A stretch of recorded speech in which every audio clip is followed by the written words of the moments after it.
अस्सलामुअलैकुम, बिस्मिल्लाहिर्रहमानिर्रहीम। आज का हमारा टॉपिक है एक्टिव एंड पैसिव वॉइस। सबसे पहले हम ये पढ़ेंगे कि एक्टिव वॉइस किस तरह के जुमलों को कहा जाता है और पैसिव वॉइस कौन से जुमले को कहा जाता है, और एक्टिव वॉइस में से पैसिव वॉइस हम किस तरह बनाते हैं। तो आइए देखते हैं एक्टिव वॉइस का मतलब क्या है, कौन से जुमले होते हैं। इन active voice subject acts upon object, यहाँ पर लिखी हुई डेफिनेशन, और इसका मतलब ये है कि एक्टिव वॉइस वो जुमले कहलाते हैं जिनमें सब्जेक्ट काम करता है और उस सब्जेक्ट की वर्किंग का असर ऑब्जेक्ट के ऊपर पड़ता है। सेंटेंस को हम गौर से पढ़ते हैं तो हमें पता चलता है कि Ahmed eats a mango, Ahmed खाने का काम करता है, और जब अहमद खाने का एक्शन करता है तो उस एक्शन यानी कि खाने का असर पड़ता है मैंगो के ऊपर। मैंगो खाया जा रहा है, इम्पैक्ट हो रहा है मैंगो। तो यहाँ पर हम देखेंगे कि सब्जेक्ट जब वर्क करता है तो उसको हम बोलते हैं एक्टिव वॉइस सेंटेंस, लेकिन इसके बरक्स जब हम इसी सेंटेंस को पैसिव वॉइस में लेकर आएंगे तो हमें साफ जाहिर दिखाई देगा कि पैसिव वॉइस किसको कहते हैं। देखिए, a mango is eaten by Ahmed, यानी क्या हुआ कि ये पैसिव सेंटेंस है। हमने यहाँ पर देखा कि पैसिव वॉइस की डेफिनेशन जो है वो ये है कि while in passive voice object acts upon subject. तो मतलब क्या हुआ उर्दू में, इसका मतलब ये है कि इसके बरक्स पैसिव वॉइस जुमले वो कहलाते हैं जिनमें ऑब्जेक्ट काम करता है सब्जेक्ट के ऊपर। देखिए यहाँ पर a mango is eaten by Ahmed, यानी कि अहमद जो है एक आम खा रहा है। आम क्या है यहाँ पर, सब्जेक्ट है, तो वर्किंग किसके ऊपर हो रही है, सब्जेक्ट के ऊपर हो रही है।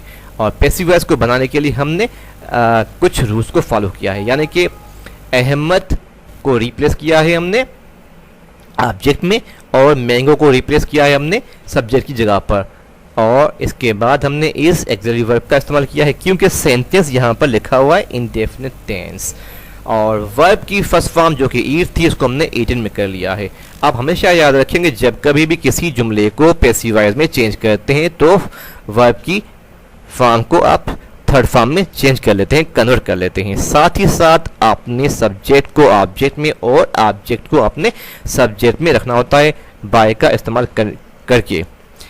तो यहाँ पर the normal structure of an active voice देखिए हुई है, सब्जेक्ट वर्ब ऑब्जेक्ट, ये जुमला कहलाता है एक्टिव वॉइस, जिसमें सबसे पहले सब्जेक्ट आता है तो उस जुमले को हम बोलते हैं एक्टिव सेंटेंस। लेकिन इसके बरक्स जब हम दूसरे सेंटेंस को दूसरे फार्मूले को देखते हैं तो वहाँ पर ऑब्जेक्ट है, फिर हेल्पिंग वर्ब है, फिर वर्ब की थर्ड फॉर्म है। तो जिस जुमले में ऑब्जेक्ट पहले आए, यानी कि जिस जुमले में ऑब्जेक्ट के ऊपर वर्किंग हो रही हो, तो उसको हम बोलते हैं पैसिव वॉइस सेंटेंस। और साथ साथ पैसिव वॉइस सेंटेंस को बनाने के लिए हमने वर्ब की तीसरी फॉर्म का सहारा लेना पड़ता है और बाय का इस्तेमाल किया जाता है। But the real meaning of a sentence does not change if the sentence is expressed either by active voice or by passive voice। लेकिन जो जुमले की असल मीनिंग होती है वो मुतासिर नहीं होती है, चाहे जुमला एक्टिव वॉइस में हो या पैसिव वॉइस में हो।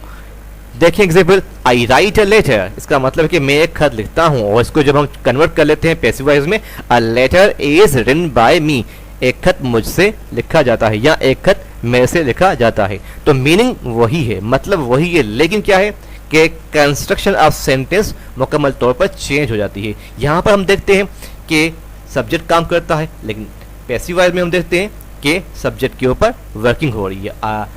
आई राइट अ लेटर, लेटर के ऊपर यानी कि लेटर लिखा जाता है, and a letter is written by me, तो लेटर के ऊपर वर्किंग हो रही है, लेकिन यहाँ पर लेटर एज ए सब्जेक्ट है। Passive voice for all tenses rules, हमने ये रूल्स पढ़े, आपने पहले भी पढ़े हुए, लेकिन ध्यान दीजिएगा। देखिए क्या होता है कि सब्जेक्ट को ऑब्जेक्ट में चेंज कर दिया जाता है और ऑब्जेक्ट को सब्जेक्ट में कन्वर्ट कर लिया जाता है जब हम कभी कोई पैसिव वॉइस बनाते हैं। लेकिन वर्ब की जो फर्स्ट फॉर्म होती है उसको हम थर्ड फॉर्म में लेकर आते हैं, और बस आपने यही याद रखना है कि पैसिव वॉइस में हमेशा वर्ब की तीसरी फॉर्म यूज़ होती है। साथ साथ एक्सिलरी वर्ब के बगैर हमारा पैसिव वॉइस नहीं बनता है। अगर जुमला इंडेफिनिट है तो वहाँ पर इज, एम या आर का इस्तेमाल किया जाता है अकॉर्डिंग टू सब्जेक्ट। तो ये एक टेबल है जिन प्रोनाउंस को हम चेंज करते हैं ऑब्जेक्ट में। आई मी में चेंज हो जाता है। अगर के सब्जेक्ट होता है तो वी, अस में, यू में, ही हिम में और शी हर में, दे देम में चेंज हो जाया करता है। प्रेजेंट इंडेफिनिट टेंस के कुछ मजीद एग्जाम्पल हैं एक्टिव वॉइस में, हमने इनको चेंज करना है। आप देखें कि यहाँ पर लिखा हुआ है he sings a song, simply लिखा हुआ है अ सॉन्ग, क्योंकि ऑब्जेक्ट है तो हमने अ सॉन्ग रखा। उसके बाद हमने इसका इस्तेमाल किया, सिंग को हमने संग में थर्ड फॉर्म में यूज़ कर लिया, बाय का इस्तेमाल किया और ही को कन्वर्ट करके हमने हिम में चेंज कर लिया। I break a cup is broken by me, same object subject में आ गया और सब्जेक्ट जो है वो ऑब्जेक्ट में आ गया पैसिव वॉइस में। वर्ब की पहली फॉर्म को हमने थर्ड फॉर्म में यूज कर लिया।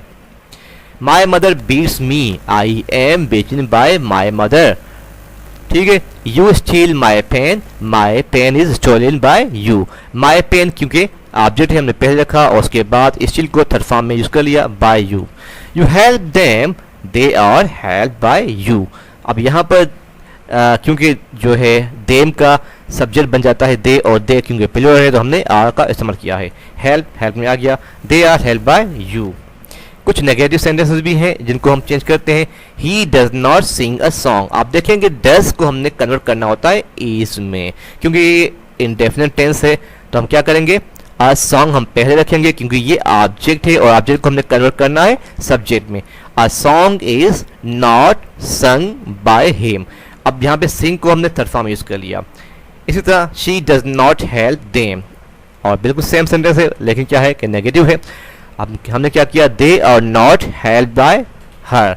आप याद रखिए कि हमने डू और डज को हमने यूज करना होता है एक्सिलरी हेल्पिंग वर्ब में, इज एम आर में, according to the subject. Interrogative sentences को हम किस तरह चेंज करते हैं। Do you eat a mango, सवालिया जुमला है तो सवालिया जुमले को चेंज करने के लिए हमने इंट्रोगेटिव में ही रखना है, सवालिया को सवालिया में ही बनाना है।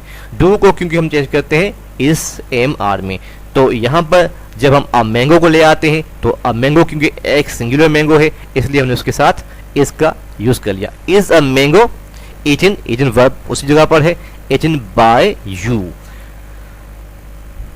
सेकेंड सेंटेंस है does she sings a song, does हमने यहाँ यूज किया हुआ है क्योंकि शी सिंगुलर है तो हम क्या करेंगे, अ सॉन्ग लेकर आएंगे। अ सॉन्ग यहाँ पर है सिंगुलर इसलिए हमने यहाँ पर भी इसका ही यूज करना है। Is a song sung by हर। तो मेरे को उम्मीद है कि आपको एक्टिव वॉइस से पैसिव वॉइस में चेंज करना आ गया होगा, लेकिन फिर भी अगर आपको कोई बात समझ में नहीं आई हो तो आप कमेंट्स में पूछ सकते हैं। साथ ही आप मेरे चैनल को सब्सक्राइब करें और लाइक करें।